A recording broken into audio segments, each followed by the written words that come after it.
हम एक बात कहते हैं, कई घरों में जाते हैं तो ऐसा लगता है कि घर के मालिक तो ये व्यक्ति हैं, ठाकुर जी यहाँ किराए पे हैं।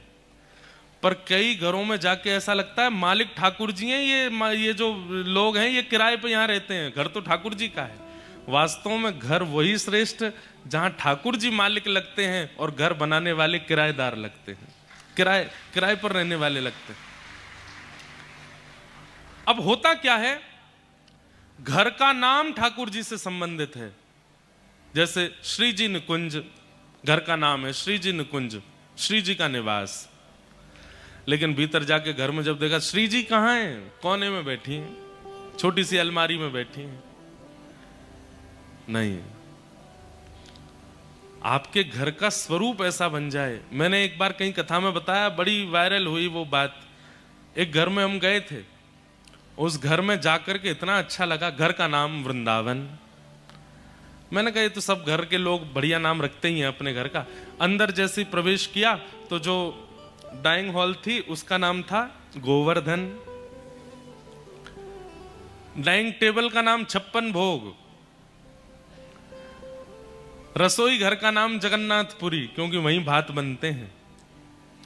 और जितने भी कमरे थे उन सब कमरों के नाम भी बरसाना, नंदगांव, गोकुल, महावन आदि आदि। अब वह घर के लोग कैसे बात करते हैं आपस में, अब सुनो गोकुल में मेरा फोन रखा है, लेके आओ। तू कहाँ है? बोले मैं गिरिराज जी में हूं अभी। अब देखो वार्तालाप में ही व्रज प्रकट हो गया। कहाँ जा रहे हैं? बोले जगन्नाथपुरी जा रहे हैं। कहाँ जा रहे हैं? वहां जा रहे हैं। उनका घर घर नहीं लग रहा था, उनका घर ऐसा लग रहा था कि मानो जैसे ठाकुर जी यहाँ प्रत्यक्ष विराजमान है और पूरा 84 कोस ब्रजमंडल यहाँ प्रकट हो गया और ये कोई ब्रजवासी हैं जो यहाँ डोल रहे हैं। ऐसी विचारधारा, ऐसा स्वभाव, ऐसी चित्तवृत्ति निर्गुण लोगों की बनती है। कृष्ण तन कृष्ण मन कृष्ण ही हमारो धन, आठों याम ऊधो हमें कृष्ण ही सो काम है। वस्त्र भी वो पहनेंगे जिससे ठाकुर जी के लगें, बोली भी ऐसी बोलेंगे जिससे ठाकुर जी के लगें। सब क्रियाओं में ठाकुर जी विराजमान। गाड़ियों के नाम भी रथ हैं, गिरधर रथ, श्री जी रथ, क्यों? उनका है। निर्गुण बनिए तभी ठाकुर जी आएंगे। सतोगुणी, रजोगुणी, तमोगुणी संसारी व्यक्ति माना जाएगा, वो संसार का अति प्रिय होगा। पर निर्गुण हो जाने के बाद ठाकुर जी का अति प्रिय है। मीराबाई कहती हैं, कहो तो कुसुमल साड़ी रंगावा, कहो तो कुसुमल साड़ी, कहो तो भगवा भेष, कहो तो भगवा, ओ कहो तो मोतियन मांग भरावा, कहो तो मोतियन। हमारा गला खराब है, हमारा स्वास्थ्य भी ठीक नहीं, ना एक सहायता कर दो हमारी, पीछे पीछे गाओ। कहो छिटकावा केश बाला, कहो छिटकावा के, अरे हाँ मैं बैरागन हूँगी, हूँगी बैराग, ओ हूँगी मैं बैरागन हूँगी। ये निर्गुण का परिचय है। ओ प्राण हमारा वहाँ बसत है, प्राण हमारा वहाँ बसत है, ओ प्राण हमारा वहाँ बसत है, प्राण हमारा वहाँ, ओ यहाँ तो खाली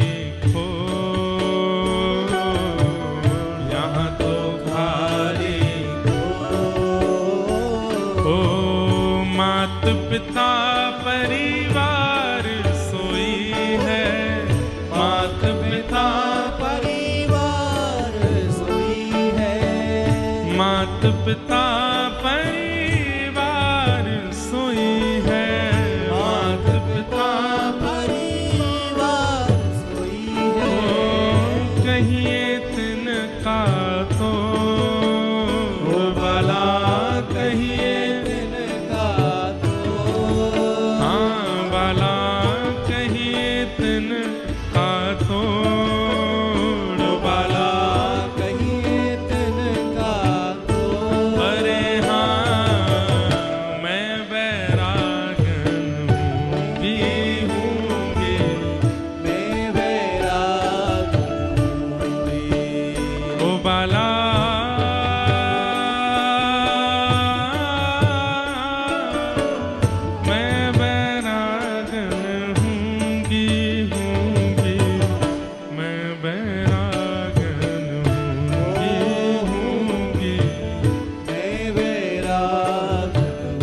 होंगी बैरागन। जिन भेषा मेरो सांवरो रीझे, जिन भेषा मेरो सांवरो रीझे, जिन भेषा मेरो गिरधर रीझे, जिन भेषा मेरो गिरधर रीझे, मैं सोही भेष धरूंगी हो, मैं तो सोही भेष धरूंगी। अरे हाँ मैं बैरागन होंगी, मैं बैराग हाँ होंगी, मैं बैरागन होंगी, मैं बैराग। जिन भेषा मारो सांवरो रीझे, जिन भेषा मारो गिरिधर रीझे, जिन भेषा श्री वृंदावन रीझे, जिन भेषा मेरे सदगुरु रीझे, मैं सोही भेष धरूंगी। आज हमारी अनुश्री जी सुबह बैठी थी पास में, इन्होंने कहा महाराज जी कथा में इतने युवा आते हैं, 90% युवा आते हैं, हमारा मन होता है इनको देख करके कथा में बहुत भावुक होते हैं कि भाई इतने युवा आते हैं कथा में, पर बस मन करता है कि महाराज जी ये लोग कथा से ये सीख करके जाएं कि कभी अपने जीवन में कोई गलत निर्णय ना लें, कभी अपने जीवन में किसी गलत व्यक्ति का संग ना करें। आजकल ऐसा होता है क्योंकि भक्त जब आप बन जाते हैं ना तो आपका चित्त सामान्य व्यक्ति से भी ज्यादा सरल हो जाता है, और सरल चित्त से खेलने वाले बहुत हो गए हैं दुनिया में।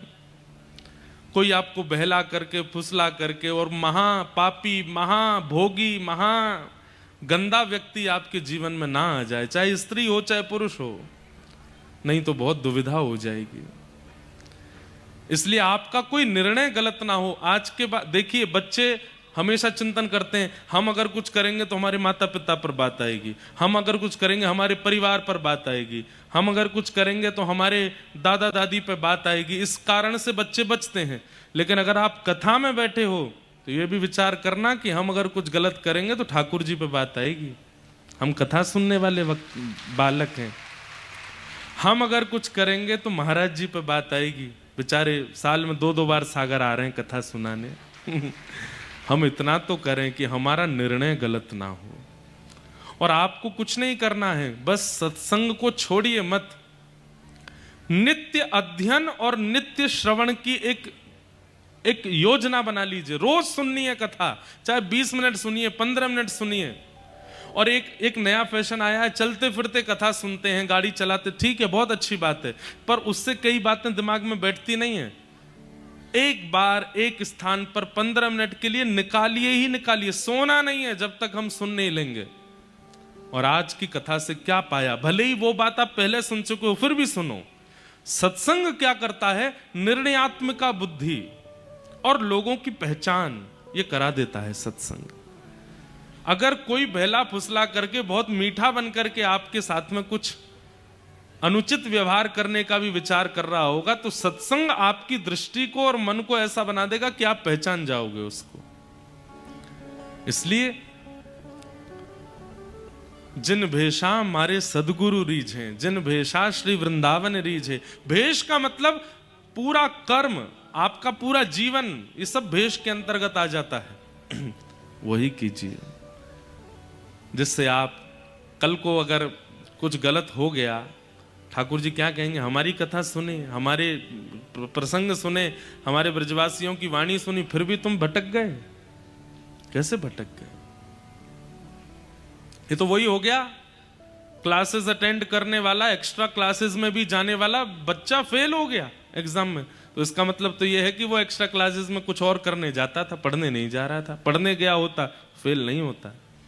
जीवन रूपी एग्जाम है, आप सब उसके परीक्षार्थी हो, हम आपके अध्यापक हैं, महाराज जी आपके अध्यापक हैं, सब आचार्य चरण आपके अध्यापक हैं, हमारे अध्यापक कोई और हैं, सब हमको पढ़ा रहे हैं। जीवन रूपी अपने परीक्षा को अच्छे से पार करना है। कहीं इस जीवन रूपी परीक्षा में हम फेल हो गए तो हम पे कलंक लगेगा कि कथा केवल आडंबर था इनका, ना तो ये वहां सुनते थे ना कुछ करते थे, फेल हो गए बताओ जीवन में। इसलिए बहुत ध्यान रखिए अपना, किसी गलत व्यक्ति को जीवन में मत आने दीजिएगा। जितने भाई लोग बैठे हैं उनसे भी हमारी प्रार्थना, व्यसन छोड़िए।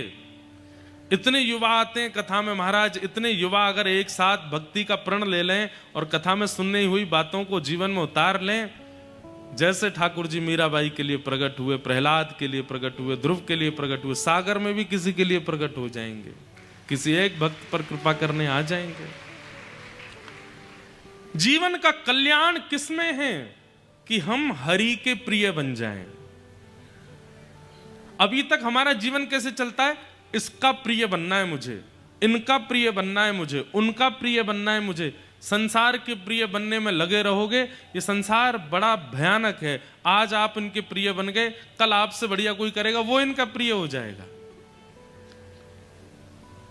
अन्यथा मत लीजिएगा इस बात को, हमसे बढ़िया कथा करने वाले भी बहुत वक्ता हैं, और जब उनकी कथा आपके कान में पड़ेगी तो आपको वो भी प्रिय लगेंगे, क्योंकि संसार का स्वरूप है। हमें प्रिय प्रिय चाहिए, और जब प्रिय मिलता है तो हम पूर्व को त्याग देते हैं। पर ठाकुर जी का एक स्वभाव है, एक बार उनको जो प्रिय लग गया, उससे भी 10 गुना बेहतर कोई आ जाए उसको भी ठाकुर जी पकड़ते हैं, लेकिन पूर्व में जिसको पकड़ के रखा उसको छोड़ते नहीं है। ये ठाकुर जी का स्वभाव है। इसलिए उनके प्रिय बनना है, उनका प्रिय बनना है। भागवत में एक परम भागवत हुए जिन्हें भक्त राज कहा जाता है, श्री अम्बरीश जी महाराज। अम्बरीश जी का चरित्र आता है। अम्बरीशो महाभागः सप्तद्वीपवतिं महिं अव्ययां च श्रियं लब्ध्वा विभवं चातुलं भुवि।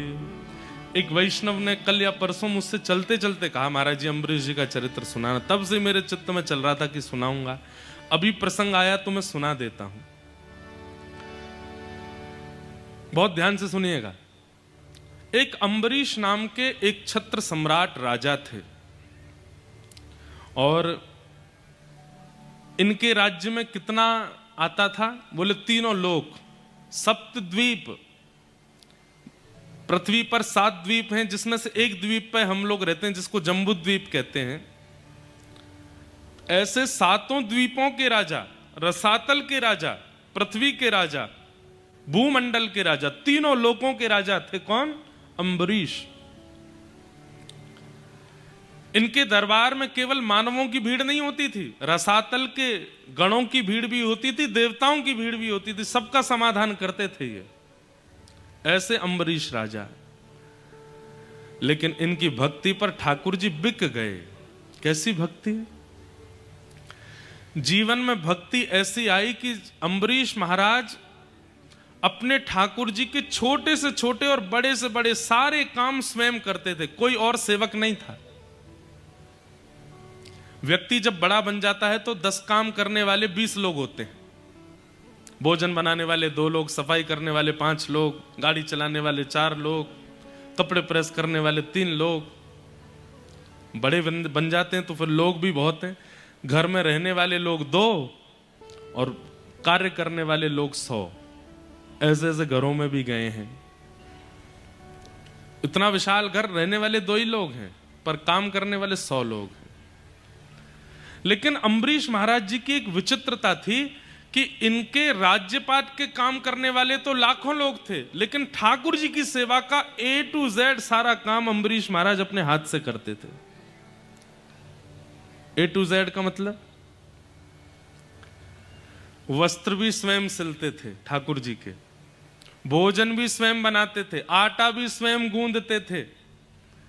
भागवत जी में तो ऐसा भी वर्णन आता है, इनके चरित्र में वर्णन करते हैं आचार्य चरण, कि पूरे 24 घंटे में केवल एक बार मुकुट पहनते थे सिर पे, और वो मुकुट पहनते थे जब सभा में जाते थे। सभा में जाके सभा को संबोधित करते, सबके कार्य आदि करने के बाद उसके बाद मुकुट उतार देते, स्वाफा अपनी कमर पर बांधते, सिर पर एक पगड़ी पहन लेते, और कंधे पर एक स्वापी रख करके हाथ में ली झाड़ू और लग जाते अपने ठाकुर जी की सेवा में। मंदिर धोना, मंदिर साफ करना, ठाकुर जी के वस्त्र बनाना, ठाकुर जी के लिए नए नए। पत्नियों को भी अधिकार नहीं था कि ठाकुर जी की सेवा में झांकें। उनसे कहा तुम अपनी सेवा करो, हमारी ठाकुर जी की सेवा में कोई नहीं आएगा।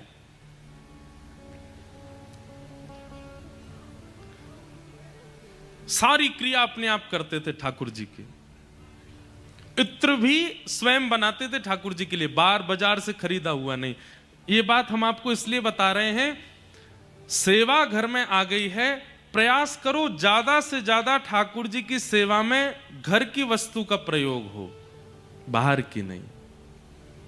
यह भी एक सेवा का स्वरूप है। आप सब कुछ स्वयं सिद्ध करके ठाकुर जी को धराते हैं।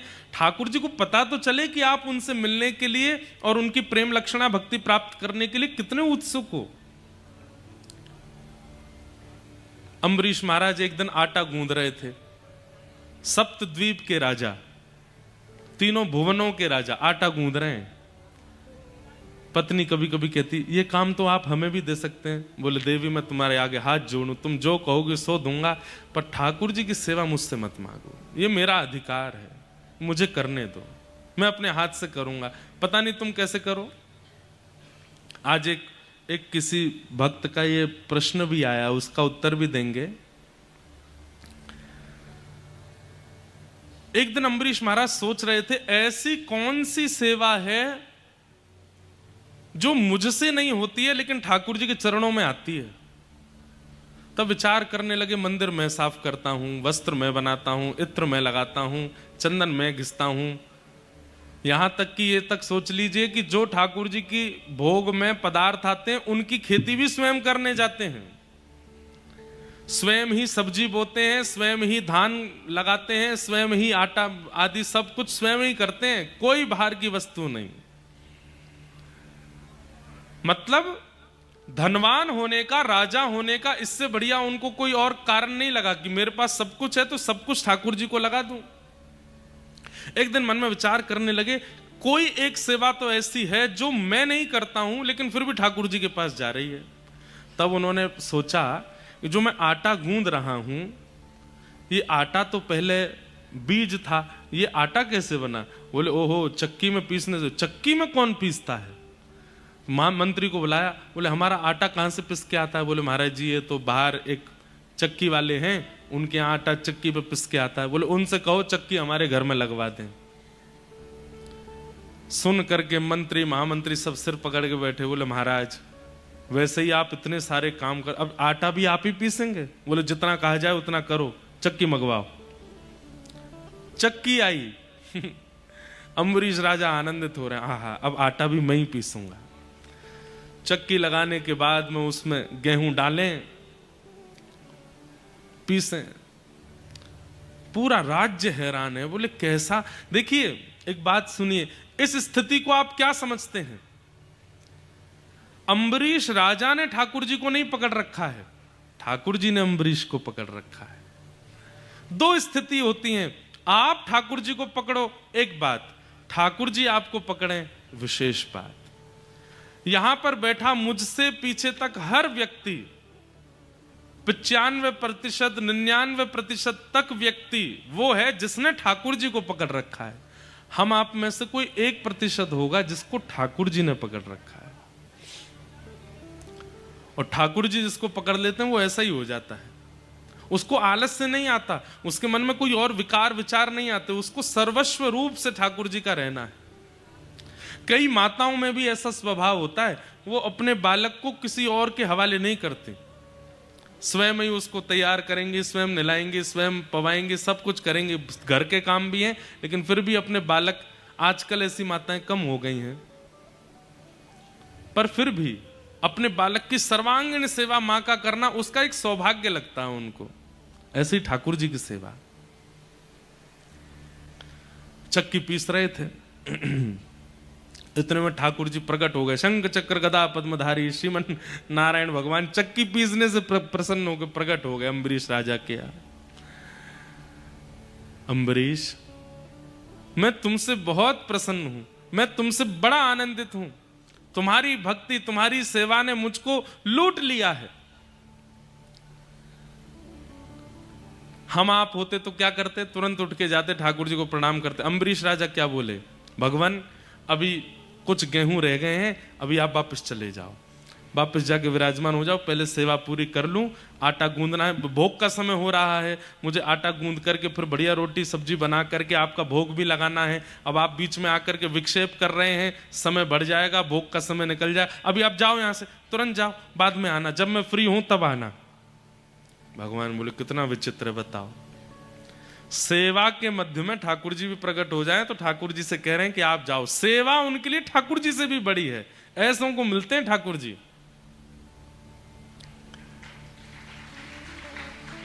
एक दिन अम्बरीश चक्की पीस रहे थे, तभी ठाकुर जी आ गए। सामने नहीं आए, बोले सामने आता हूं तो डांटता है मुझको, पीछे आ गए और पीछे खड़े होकर के देखा भगवान ने कि अम्बरीश राजा को इतने पसीने आ रहे हैं और पूरा शरीर जो है पसीने में हो गया, चक्की पीसते पीसते, और ना कोई पंखा है ना कोई हवा है। सेवा में अपनी सेवा कराना ये भी सेवा अपराध है। ठाकुर जी की सेवा कर रहे हैं, तुम मेरी सेवा करते रहो, ये भी नहीं। तब भगवान ने मन में विचार किया और अपने पटका से ठाकुर जी ऐसे हवा करने लगे। तभी अम्बरीश जी ने देखा कि उनको चंदन की सुगंधी आ रही है। आहा, बड़ी सुंदर सुगंधी, बड़ी सुंदर व्यार हवा की आ रही है। थोड़ी देर के लिए रुक गए, अचानक नेत्र खोले, मेरी सेवा रुक गई, कौन कौन हवा कर रहा है? पीछे देखा तो ठाकुर जी हवा कर रहे थे अपने पटका से। अम्बरीश, तुम इतनी सेवा करते हो, देखो कितने पसीने आ रहे हैं। भगवान, मैं ये सेवा आपको प्रकट करने के लिए नहीं कर रहा, आपको प्रसन्न करने के लिए कर रहा हूं, ताकि आप राजी रह करके खूब प्रेम से प्रसाद पाओ, सो उठो, स्नान करो, खूब आनंद करो, मेरे राजभवन से कभी ना जाओ। इतने प्रसन्न रहते हैं ठाकुर जी अम्बरीश राजा से। त्रिलोकी राजा, सप्त द्वीपों का राजा अम्बरीश, वो ऐसी सेवा करते हैं। और हम 200 गज के मकान में रहते हैं, फिर भी हमारे पास कितनी व्यस्तता है कि ठाकुर जी का श्रृंगार करने के बाद आरती की सेवा दूसरे तुम कर देना, रात्रि में तुम कर देना, आदि आदि सब। ठाकुर जी की सेवा स्वयं हो, संपूर्ण स्वयं हो। बाकी घर के सारे काम करने के लिए हजारों लोग लग जाएं, पर ठाकुर जी की सेवा, ठाकुर जी अगर आपके घर पर विराजमान है, उनकी संपूर्ण सेवा आपके द्वारा हो। किसी बहन ने पूछा कि महाराज जी, आप कहते हैं क्रोध नहीं करना चाहिए, मुझे क्रोध आता है। और उन्होंने कहा कब क्रोध आता है? जब महीने में कुछ दिन में सेवा नहीं कर पाती तो माता जी सेवा करती हैं, और हमारी माता जी जो है वो ऐसी सेवा करती हैं कि उनकी सेवा देख के मुझे फिर गुस्सा आता है कि ऐसी सेवा क्यों। देखो, ये गुस्सा नहीं है, ये चिंता है कि मेरे ठाकुर जी की सेवा ये ऐसे क्यों कर रही है। दूसरी बात, ठाकुर जी आपके घर पे विराजमान हैं, अब आपके प्रति उनका प्रियतमा का भाव है या मैया का भाव है, जो भी भाव है, तो आपके जितने भी संबंधी हैं वो सब भी ठाकुर जी के ही हैं। आप यदि ठाकुर जी की मैया हो तो आपकी मैया ठाकुर जी की दादी हैं। तो महीना में कुछ दिन ठाकुर जी का मन होता है मैं भी दादी की गोद में बैठूं, और दादी तो बड़ी बूढ़ी होती हैं, वो कैसे भी खिलावें कैसे भी करें, बालक का बुरा थोड़ी चाहती हैं। तो उस भाव से आप उनकी बात का, उनकी इस लीला का बुरा नहीं माना करो, उसको स्वीकार कर लिया करो। फिर किन्हीं का भाव, एक और भाव है कि आपने कल की कथा में बताया था कि कुछ लोगों को लगता है कि उन्हें ठाकुर जी की प्राप्ति महीने 2 महीने या साल भर में के अंदर हो जाए। मुझे उनकी प्राप्ति की इच्छा तो नहीं, किंतु मुझे भय रहता है कि ठाकुर जी मेरे चित्त से चले ना जाएं और मेरे लाल जी को मैं भूलूं ना। ये भय अच्छा है, ये चिंता अच्छी है। कई लोगों को तो फर्क ही नहीं पड़ता, पर आपको ये चिंता तो बनी हुई है। ऐसी चिंता का एक प्रसंग आता है। नारद जी महाराज वृंदावन गए, तो वृंदावन पहुंचते ही उन्होंने देखा कि एक गोपी यमुना जी के तट पर बैठी आंख लगाए ध्यान कर रही थी। तो नारद जी बोले, भैया बद्रीनाथ में तपस्वी देखे हैं, केदारनाथ में तपस्वी देखे, पर वृंदावन में तपस्वी? वृंदावन तो प्रेम रस की भूमि है, यहां पर कौन किसको धारण करने के लिए तपस्या कर रहा है? अरे गोपी, किसको चित्त में धारण करने के लिए तपस्या कर रही हो? गोपी ने नेत्र खोल करके कहा, नहीं नहीं नारद जी, किसी को धारण करने के लिए तपस्या नहीं कर रही हूं। तो बोले, कन्हैया अड़ करके चित्त में बैठे हैं, और ये जब जब चित्त में बैठे रहते हैं, ना मैं रसोई का काम कर पाती, ना कोई और काम मुझसे बनता। इसलिए यमुना जी के तट पे आके मैं आंख बंद करके इनसे प्रार्थना कर रही हूं कि थोड़ी देर के लिए चित्त से चले जाओ, ताकि मैं घर के काम करूं। इनसे प्रार्थना कर रही हूं कि थोड़ी देर के लिए चित्त से निकलो। ये तो अच्छी बात है कि आपको ये चिंता है कि ठाकुर जी आपका त्याग ना करें, ये भय बने रहना अच्छा है। तो इसमें कोई बड़ी बात, बुरी बात नहीं है, अच्छी बात है। ठाकुर जी की प्रत्येक सेवा अपने हाथ से करो, अपने भाव से करो। मीराबाई गाती हैं एक भाव, चाकर राखो जी श्याम मणे, चाकर राखो जी श्याम माने। पता नहीं क्यों इस बार सागर की कथा में मीराबाई बहुत आई हैं। हर दिन मीराबाई का पद, हर आधे घंटे में एक मीराबाई का भाव याद आता है। हमारे पूज्य नाना जी कहते थे, लाला अनायास कथा में किसी भक्त का चिंतन होता हो तो यही मानना चाहिए कि दिव्य चेतना से वो भक्त कथा में आए। बाईसा का इतना स्मरण हो रहा है। मीराबाई कहती हैं, बहुत सुंदर पद है, गाइए मेरे साथ। चाकर, चाकर समझते हैं ना, नौकर। चाकर राखो जी श्याम मने, चाकर राखो श्याम माने। चाकर राखो जी श्याम मने, चाकर राखो जी श्याम माने। चाकर रहे सु बाग लगासू, चाकर रहे सु।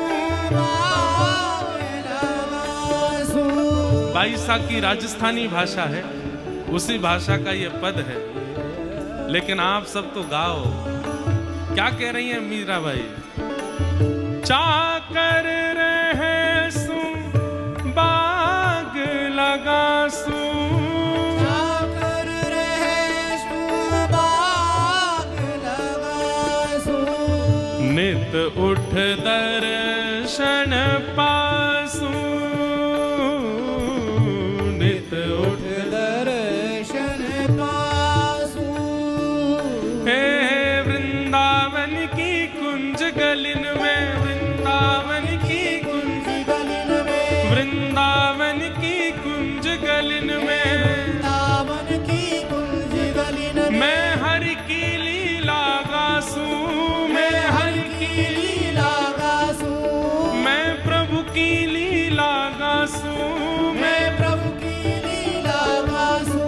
हे चाकर राखो जी श्याम मने, चाकर राखो जी श्याम माने। चाकर राखो जी श्याम मने, चाकर राखो जी। बोल गिरधर गोपाल की।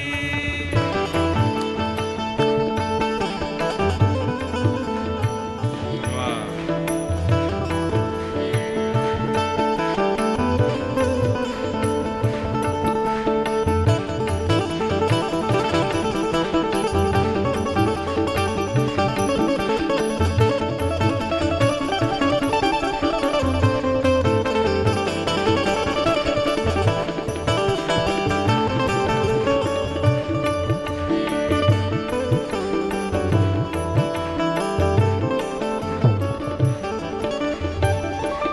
बाईसा कहते हैं, चाकर रहोगी तो क्या करोगे?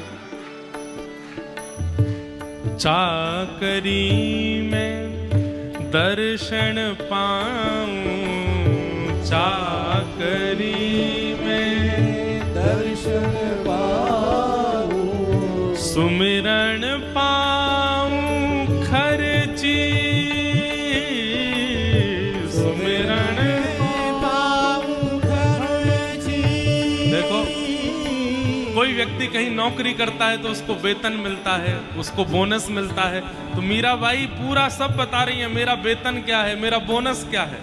अगर मैं ठाकुर जी की चाकरी करूंगी तो चाकरी में दर्शन पाऊं, चाकरी में दर्शन पाऊं। सुमिरन पाऊं खर्ची, सुमिरन पाऊं खर्ची।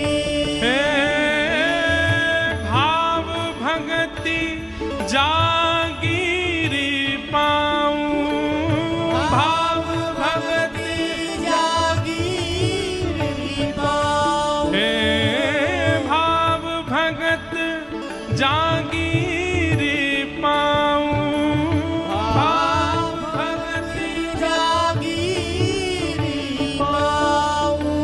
तीनों बाता सरसी,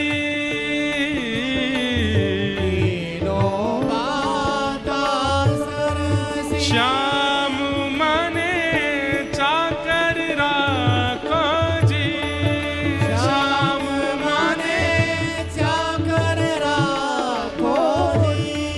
श्याम मने चाकर राखो जी। श्याम माने चाकर राखो। मोर मुकुट पीतांबर सोहे, मोर मुकुट पीतांबर सोहे।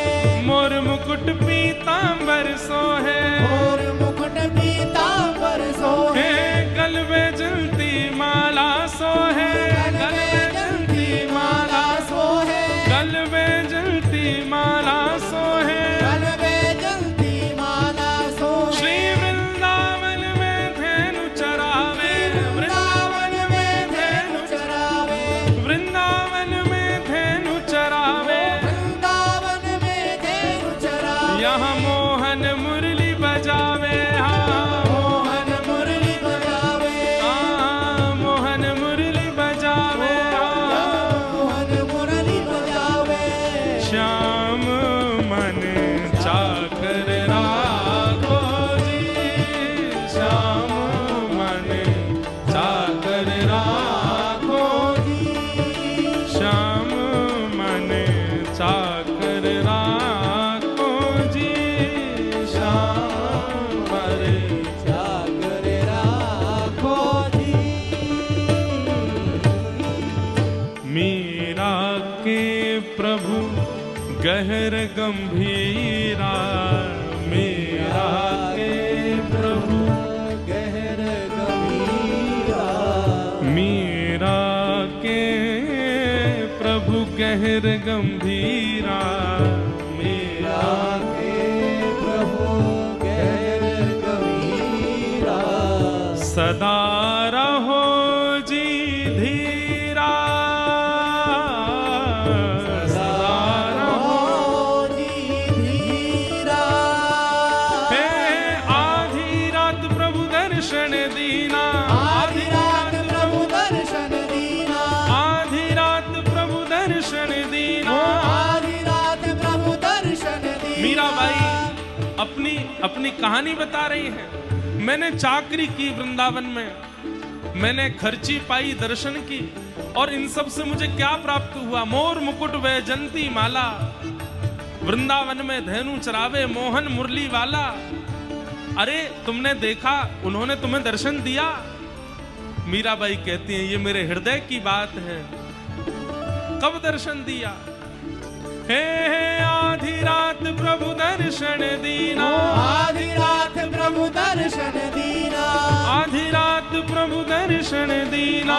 आधी रात प्रभु दर्शन दीना। यहाँ प्रेम नदी के तीरा, प्रेम नदी के तीरा। हाँ, यमुना जी के तीरा। यमुना जी के तीरा। हे आधी रात प्रभु दर्शन दीना, आधी रात प्रभु दर्शन हे दीना। आधी रात प्रभु दर्शन दीना। आधी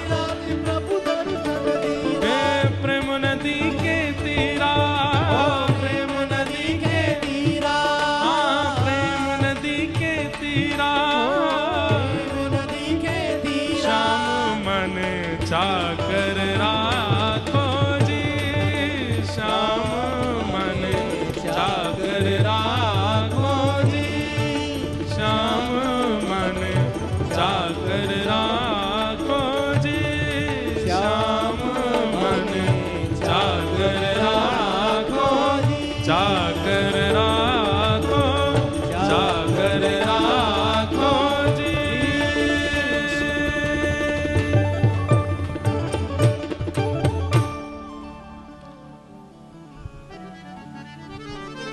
आहा, ठाकुर जी के चाकर बने हम, एक एक सेवा अपने हाथ से करें, सब कुछ सर्वांगीण सेवा का अधिकार हमारा हो, कोई और ना जावे सेवा में, और जावे भी तो हम भेजें। जैसे माताओं को कभी कभी नहीं होता सेवा का अवकाश, तब हम किसी को भेजें और सिखा के भेजें, ऐसे ऐसे करो। और ये तो अच्छी बात है कि वो हमसे अच्छी सेवा नहीं कर पाते तो हमको प्रसन्न होना चाहिए, बढ़िया है, हम ही सजा सकते हैं अपने लाला को, और कोई पे सजेंगे भी नहीं। चाकरी बहुत प्रिय होनी चाहिए भक्त को, जैसी अम्बरीश राजा को है। तो आज निर्गुण बनिए ताकि ठाकुर जी आपके जीवन में प्रकट हो। बोलो वृंदावन बिहारी लाल की। कल हम लोग कुंती जी का प्रसंग सुन रहे थे। कुंती भुआ ने भगवान की स्तुति गाई। तत्पश्चात ठाकुर जी द्वारिका को प्रस्थान करने लगे तो भीष्म पितामह ने आकर के श्री युधिष्ठिर जी महाराज ने आकर के भगवान से प्रार्थना की, मेरी शंका का समाधान करो। और उस समाधान के लिए ठाकुर जी युधिष्ठिर आदि पांडवों को लेकर के भीष्म पितामह के पास गए और श्री भीष्म पितामह जी ने भगवान की वहां स्तुति गाई। बहुत सुंदर प्रसंग है, सबको हम प्रणाम मात्र करते हैं। उत्तरा के गर्भ के बालक ने जन्म लिया, जिसकी कल भगवान ने गर्भ में प्रवेश करके रक्षा की, वही बालक परीक्षित कहलाए। धीरे धीरे परीक्षित बड़े हुए। भगवान के स्वधाम गमन की खबर पड़ते ही पांडवों ने स्वर्गारोहण किया, स्वर्ग को प्रस्थान किया, परीक्षित को राजा बना दिया। अब परीक्षित राजा हैं, एक छत्र सम्राट हैं। परीक्षित जी के चित्त में आया, मैं एक बार नगर भ्रमण को जाऊं, देख करके आऊं कैसा सब भाव नगर में है। तभी परीक्षित जी को एक काला काला व्यक्ति दिखाई दिया, जिसका स्वरूप काला था ऐसा नहीं, उसके विचार, उसकी दृष्टि, उसकी क्रिया सब में कालापन था। और वह व्यक्ति कोई और नहीं, कलयुग था। कलयुग ने धर्म को बंधी बना रखा है, जिसके 3 पैरों को कलयुग काट चुका है, चौथे पैर को काटने का प्रयास कर रहा है। धर्म के 4 चरण होते हैं, सत्य, दान, दया और पवित्रता। आप धार्मिक हैं तो आपके अंदर ये 4 लक्षण होने चाहिए, सत्य, दान, दया और पवित्रता। कई लोगों को ऐसा लग गया होगा कि हम में तो ये चारों हैं, सत्य भी है, दान भी है, दया भी है, पवित्रता भी है। पर नहीं, आप धोखे में हैं। आप सत्य किसको मानते हैं? आप वाणी को सत्य मानते हैं, बोलने को सत्य मानते हैं, पर वास्तविक में सत्य क्या है? क्रिया सत्य हो, आपका कर्म सत्य हो। और मुझे नहीं लगता कि आज के इस भयंकर कलिकाल में कोई भी व्यक्ति सत्य का आचरण कर पाता है। किसी ना किसी रूप में असत्य का आचरण हमको करना ही पड़ता है, तभी तो ये कलयुग है और इसका प्रभाव हमारे ऊपर है। सत्य। दूसरी स्थिति का नाम है दान। हम लोग सोचते हैं कि धन का दान करना ही श्रेष्ठ दान है।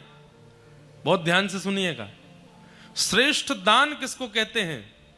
जो आपने दिया और लेने वाले से, आपके देने से आपसे भी खर्च नहीं हुआ और लेने वाले ने भी जब खर्च किया तो उससे भी खर्च नहीं हुआ। ऐसा दान वो श्रेष्ठ माना जाता है। और ऐसा दान केवल एक वस्तु का होता है, ज्ञान का दान। न देने वाले से खर्च होता है, न लेने वाला खर्च करे तो उससे खर्च होता है, बढ़ता ही रहता है। भक्ति का दान वह भी कभी खर्च नहीं होता। प्रेम का दान वह भी कभी खर्च नहीं होता। हम लोग भक्ति, ज्ञान, प्रेम, इनके अलावा सब दान करते हैं। घर पे आए व्यक्ति के साथ में व्यवहार के रूप में केवल औपचारिकता रखते हैं, प्रेम नहीं रखते। समाज के साथ में केवल और केवल अपने धन का दान दिखा करके घोषणा करवाते हैं, हमने इतना दान किया, ताकि प्रचार हो। यह दान है। प्रेम का दान, सद्व्यवहार का दान, ज्ञान का दान, ये सबसे बड़ा दान है। हम चले जाएंगे, हमारा चेहरा भी हो सकता है कुछ साल बाद भूल जाए व्यक्ति, लेकिन यहां कही गई 7 दिनों की कोई एक बात जो उसके हृदय में बैठ गई होगी वो कभी नहीं जाएगी। यही दान है, ज्ञान का दान। हम रहे ना मोहब्बत रहेगी, दास्तां अपनी दुनिया कहेगी। फर्ज पूरा करो, फर्ज पूरा करो बंदगी का, क्या भरोसा है इस जिंदगी का। व्यक्ति चले जाते हैं, व्यक्ति की उपस्थिति शून्य हो जाती है, पर उसके द्वारा कही गई बातें इस ब्रह्मांड में भ्रमण करती रहती है।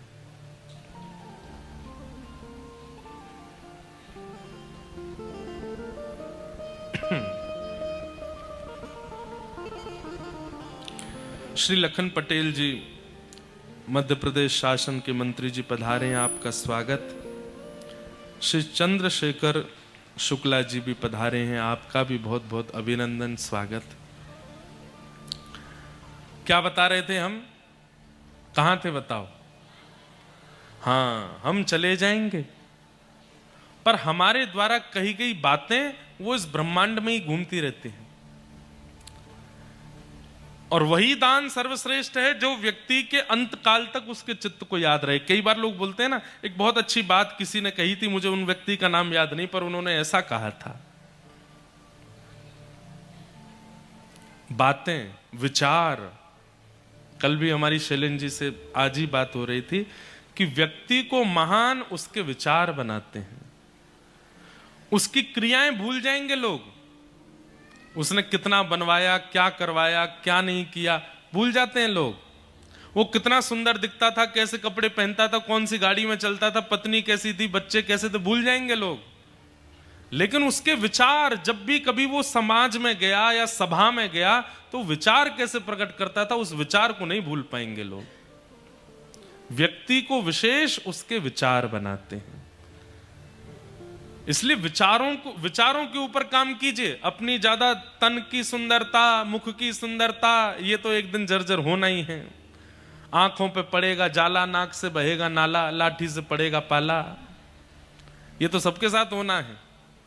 चाहे कितनी भी जिम चले जाओ, चाहे कितने भी डाइट कर लो, कितना भी जो है सदा हुआ भोजन कर लो, बुढ़ापा नहीं आएगा? आएगा। एक दिन तो कुरूप होगे, एक दिन तो 32 छींक आती, 32 निकलेंगी बाहर। घर के छोटे छोटे बच्चे ढूंढते रहेंगे, दादी देखो आपके दांत वहां पड़े थे, पहन लो इनको। ये तो होना ही है सबके साथ। हम लोग किस पर ध्यान दे रहे हैं? और विशेष रूप से युवा, मेरी ध्यान से बात सुनो। आपके अंदर ऊर्जा है, आपके अंदर इस समय इतनी ताकत है कि आप जो चाहें वैसा निर्माण अपना कर सकते हैं।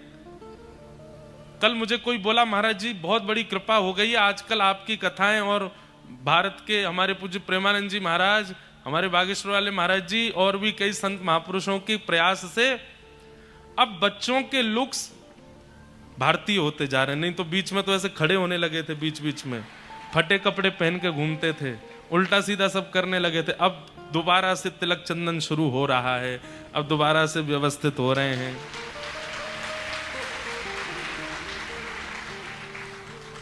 अब भी हैं कुछ लोग जिनकी फसलें खड़ी हैं।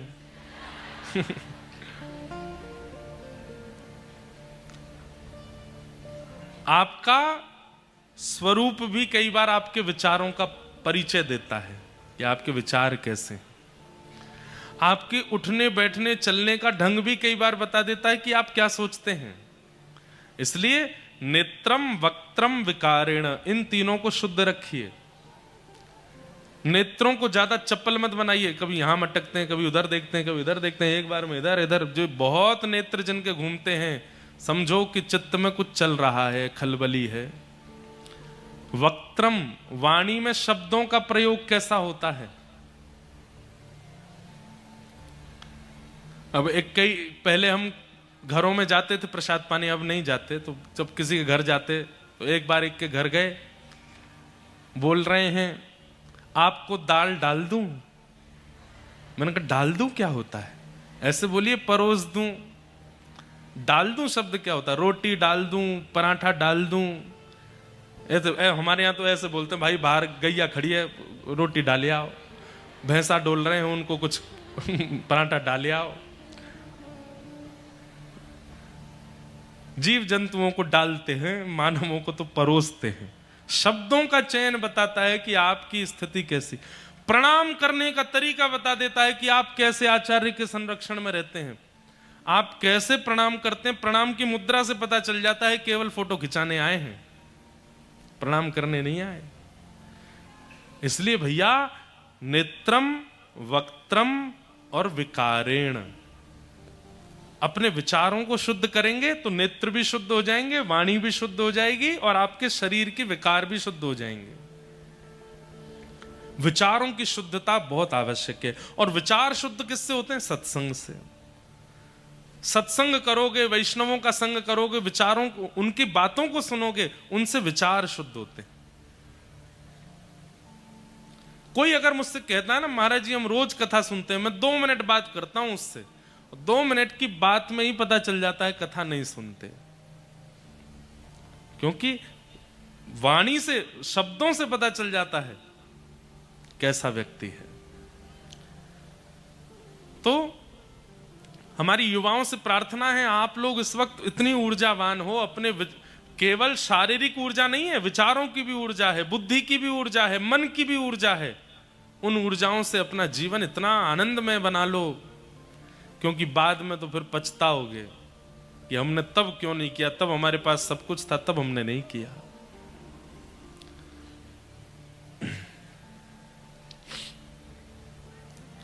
तो सत्य, दान, दया और पवित्रता, ये 4 चरण हैं धर्म के। सत्य, दान, अब तीसरा आता दया। दया किसको कहते हैं? किसी की दुर्बलता देख करके, किसी की असफलता देख करके, किसी को बहुत दीनहीन देख करके दया करना, ये तो सबको आ जाती है। किसी की अवस्था देख करके दया करना बहुत बड़ी बात नहीं है। किसी के हृदय की स्थिति समझ करके उस पर दया करना, व्यवस्थित होना, यह दया कहलाती है। सर्वांगीण रूप से आपके चित्त में दया ही रहती है, तब आप धार्मिक माने जाओगे। किसी की परिस्थिति बने तब उस पर दया करना, यह दया नहीं है। परिस्थिति थी चाहे नहीं थी, फिर भी आप दयावंत ही हो, दया युक्त ही हो, यह दया है। दया स्वभाव में हो जाए, कभी कभी आने वाली ना हो। सत्य, दान, दया, और चौथा आता है पवित्रता। धर्म का चौथा चरण पवित्रता।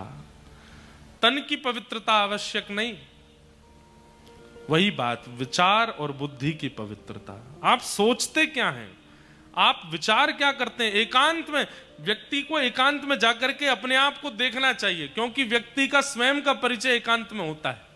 जब वो अकेला बैठा होता है तब उसके मन में जो बातें उठती हैं, उससे आपको पता चलता है कि आप कैसे हो।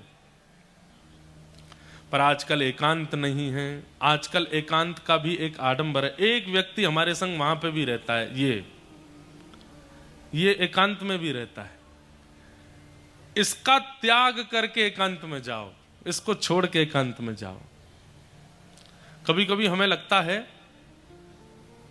जैसे पुराने समय में गुंडे जो होते थे अपने दुश्मनों को उठवाने के लिए उसको पैसा देते थे, ले तेरे को लाख रुपया दिए, हमारा वो शत्रु है उसको उठा ला या उसको मार दे। ऐसा गुंडे लोग करते थे पहले। घनघोर कलिकाल में क्या होगा? बोलो उसका फोन चोरी कर लाओ, उसका फोन उठा लाओ। क्यों? अधमरा तो वो वैसे ही हो जाएगा। अधमरे तो हम आज होते हैं, अधमरे तो आज होते हैं, पर कलयुग का जब घनघोर समय आएगा तब आप हमारी बात लिख लीजिएगा। शायद उस समय हम रहेंगे नहीं, पर एक समय ऐसा कलयुग का आएगा कि व्यक्ति का फोन जैसे ही गायब हुआ पता चली उसके प्राण निकल गए। आजकल लोग बोलते हैं प्राण निकलने का कारण क्या था? बोले अटैक पड़ गया। प्राण निकलने का कारण क्या था? कैंसर हो गया। आगामी 50-100 साल बाद कैसे प्राण निकले? बोले फोन चोरी हो गया। ओहो, हमारी दादी भी ऐसी गई थी, उनका भी फोन चला गया था। फोन प्राणों में विराजमान, हमारे प्राण फोनों में विराजमान होने लगे हैं धीरे धीरे। आज भी ये स्थिति है। सुबह सुबह बच्चे उठें, उठते ही आंख नहीं खुली है, पहले ढूंढेंगे फोन कहां है। अगर माता पिता फोन लेके चले गए हों तो बच्चे की पूरी आंख खुल जाती है, सारा आलस चला जाता, फोन कहां है मेरा। हमारे प्राण धीरे धीरे जा रहे हैं। और मैंने यह भी चर्चा की है कि सतयुग का राक्षस हिरण्यकश्यप है, त्रेता का राक्षस रावण है, कलयुग द्वापर का राक्षस कंस है, कलयुग में राक्षस ये फोन ही बनेगा। क्यों? क्योंकि हमारे सर्वांगीण रूप से हाईजैक हमारे जीवन को कर लिया है। छोटे छोटे 6-6, 7-7 महीने के बच्चे वो खाना नहीं खाते जब तक उनको कुछ दिखाया नहीं जाए। उनके लिए एक आईपैड रखना पड़ता है, एक आईफोन रखना पड़ता है, उनके लिए फोन की इंटरनेट की व्यवस्था करनी पड़ती है। आप हमें बताइए, अगर भगवान ना करे, वैसे हो सकता है भगवान कर दें, कोविड भी आया था, 1 घंटे के लिए पूरे विश्व का इंटरनेट बंद हो जाए तो आधी जनसंख्या खत्म हो सकती है। कई लोग तो प्राण ही त्याग देंगे, अब जी करके क्या करना जब नेट ही नहीं है तो। बीच में ऐसी स्थिति आई थी कि वो कभी कभी किसी किसी शहर में दंगे फसाद हो जाते थे तो रात में 8 बजे के बाद इंटरनेट बंद हो जाता था। बीच में हुआ था ऐसा, तो महाराज रात काटनी भारी पड़ गई थी लोगों को। अरे हम आपको बता रहे हैं, कोविड में जो घर वाले लोग वो बच गए, इसलिए बच गए क्योंकि नेट और फोन चल रहे थे। अगर कोविड इंसानों की जगह इंटरनेट को लगा होता तो आज पूरे विश्व की जनसंख्या 10-12 करोड़ रह गई होती। इतने अधीन हो चुके हैं हम इसके। हम आपको नहीं डांट रहे हैं, हम अपनी बात भी कर रहे हैं।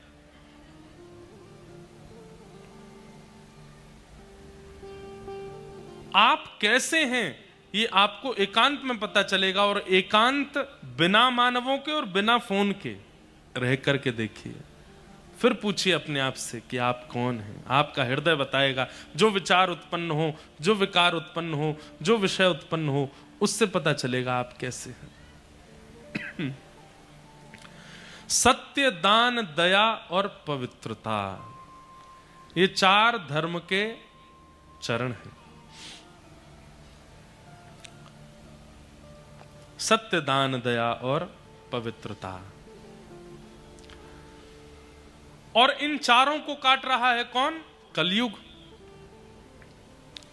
कलयुग को देख करके राजा परीक्षित ने उसको मारने का प्रयास किया। कलयुग ने चरण पकड़ लिए, बोले भगवान मुझे मत मारो। सतयुग के बाद त्रेता, त्रेता के बाद द्वापर, द्वापर के बाद अब मेरी बारी है, मुझे आना पड़ेगा। आप चाहें तो एक काम कर सकते हैं। राजा परीक्षित बोले क्या? मुझे कुछ स्थान दे दीजिए, मैं वहीं रहूंगा। और कलयुग को 5 स्थान प्रदान किए हैं। सब लोग बहुत ध्यान से सुनिए। बहुत बड़े आश्चर्य की बात है कि कलयुग केवल 5 स्थानों पर निवास करता है। 6वां स्थान नहीं है कलयुग के पास। लेकिन फिर भी कलयुग का इतना बड़ा प्रभाव हम सब लोगों के ऊपर है, तो इसका यह प्रमाण है कि इन पांचों स्थानों में से किसी एक स्थान में हमारा प्रवेश है। और ये पंच स्थान कौन कौन से हैं? द्यूतम पानम स्त्रियः सूना यत्रा धर्मस् चतुर्विधः पुनश्च याचमानाय जात रूप मदात् प्रभो। द्यूतम जुए में कलयुग रहता है, पानम में कलयुग रहता है। पानम का मतलब पान में कलयुग नहीं, पानम मतलब मद्यपान, उसमें कलयुग का निवास है। द्यूतम पानम स्त्रिय, पर स्त्री पर पुरुष संग में कलयुग का निवास है। सूना, बेवजह की बातों पर कलेश करना, उसमें कलयुग का निवास है। और पांचवा स्थान है बिना मेहनत के धन कमाना, उसमें कलयुग का निवास है। कई लोगों के मन में आया होगा, नहीं हमने तो ये पांचों ही नहीं किए। हो ही नहीं सकता, हो ही नहीं सकता कि इन पांचों में से किसी एक में आपका प्रवेश नहीं है। और सबसे ज्यादा संख्या पांचवें स्थान की है, बिना परिश्रम के कमाया गया धन। व्यक्ति अपनी मेहनत का 40% कमाता है, 60% तो वो बिना मेहनत का ही कमा रहा है। और उसी का प्रभाव है कि बुद्धि विकृत, हृदय विकृत, बच्चों में विकृता, और कलयुग के प्रति उसकी अधीनता, और पाप के प्रति उसकी जागरूकता। कौन बनवा रहा है? कलयुग।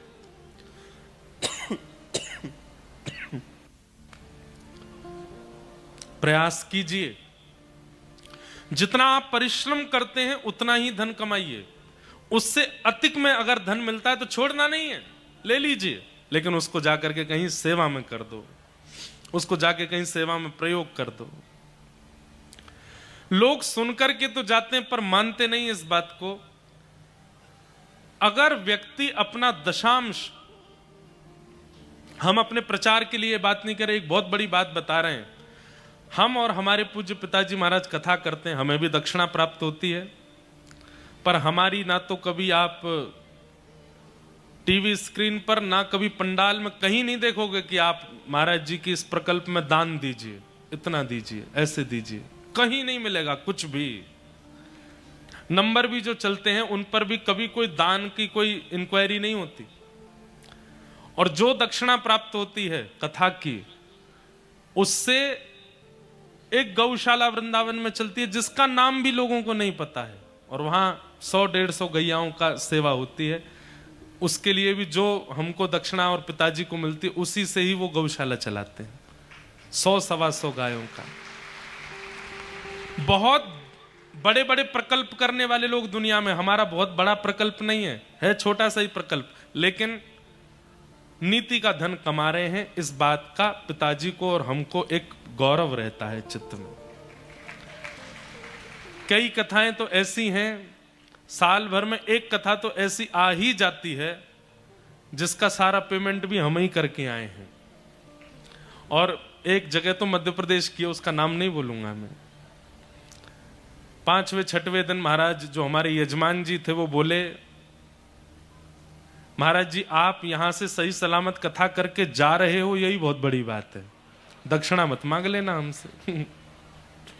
हमने कहा जय हो भैया, ये पुरानी बात है, अब तो ऐसा नहीं है, लेकिन अद्भुत अद्भुत लोग हैं। एक जगह कथा हुई, वहां 7वें दिन की कथा में हम मंच पर पहुंच गए, यजमान जी आए नहीं, तो पूछे भाई पूजन कौन करेगा? तो किसी श्रोता कोई बुला के पूजन करवाया, वो यजमान कहाँ है, यजमान कहाँ है? आज तक पता नहीं चला कहाँ गए।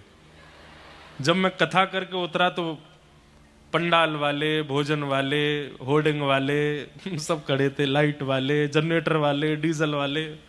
महाराज जी हमारे तो छोटे छोटे बच्चे हैं, आप तो और कहीं कथा करके कुछ कर ही लोगे, हम कैसे करेंगे? मैं लाओ भैया अपने बिल दो सारे, फिर आज तक चुका रहे हैं उनका। कई कथाएं ऐसी भी हुई। व्यक्ति अगर अपने धन में शुद्धता रखे तो मुझे ऐसा लगता है कि कलयुग के प्रभाव से कुछ हद तक वो बच सकता है। धन की विकृति ऐसी विकृति है आपको पता नहीं चलेगी। वो आपके बच्चों के विचार दूषित कर देगी। आपके विचार दूषित नहीं हुए तो आपके होने वाली संतान और आने वाली पीढ़ी के विचार दूषित, वो सर्वनाश करेंगे पूरे कुल का।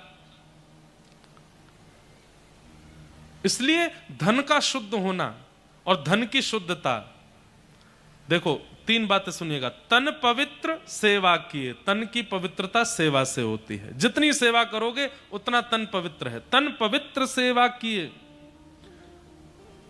धन पवित्र कर दान, दान से धन पवित्र होता है। पर दान भी कहां करना चाहिए? कुपात्र दानाच भवेद दरिद्रम दरिद्र भावेन करोति पापम पाप प्रभावा नरकम प्रयाते पुनर्दरिद्री पुनरेव पापी। अगर एक व्यक्ति को गलत जगह व्यक्ति को दान दे दिया तो उसका प्रभाव क्या होता है? सुनिए, कुपात्र दानाच भवेद दरिद्रम, कुपात्र को दान देते ही आप दरिद्र हो जाओगे। दरिद्र भावेन करोति पापम, फिर आप पाप करोगे। पाप प्रभावा नरकम प्रयाते, पाप के प्रभाव से आपको नरक जाना पड़ेगा। और फिर जब पुनर्जन्म होगा आपका तो पुनर्दरिद्री, फिर से दरिद्र खानदान में जन्म लोगे और पुनरेव पापी। इसलिए दान बहुत सोच समझ के करना चाहिए। लेकिन वही दान यदि सत्पात्र को दे दिया जाए तो शास्त्र क्या कहते हैं? बोले सत्पात्र दानाच भवेद धनाढ्यम, धनाढ्य भावेन करोति पुण्यम, पुण्य प्रभावा त्रिदिवम प्रयाते पुनर्धनाढ्यम पुनरेव दानी। एक अगर श्रेष्ठ को दान दे दिया तो क्या होगा? भवेद धनाढ्यम, धनाढ्य हो जाओगे। अच्छा, धनाढ्य का मतलब क्या होता है पता है? एक होता है धनवान और एक होता है धनाढ्य। आप कहोगे ये तो पर्यायवाची है, नहीं। धनवान का मतलब होता है जिसके पास धन है, बहुत धन है। और धनाढ्य का मतलब होता है जो बिना ब्याज के दूसरों को भी धनवान बना दे, उसको धनाढ्य कहते हैं, उसको धनाढ्य कहते हैं। तो एक सत्पात्र को दान देने से क्या होता है? धनाढ्य बन जाओगे। और धनाढ्य भावेन करोति पुण्यम, पुण्य करोगे। पुण्य प्रभावा त्रिदिवम, त्रिदिवम यानी कि स्वर्गम प्रयाते पुनर्धनाढ्यम पुनरेव दानी। दान बहुत सोच समझ के करना चाहिए।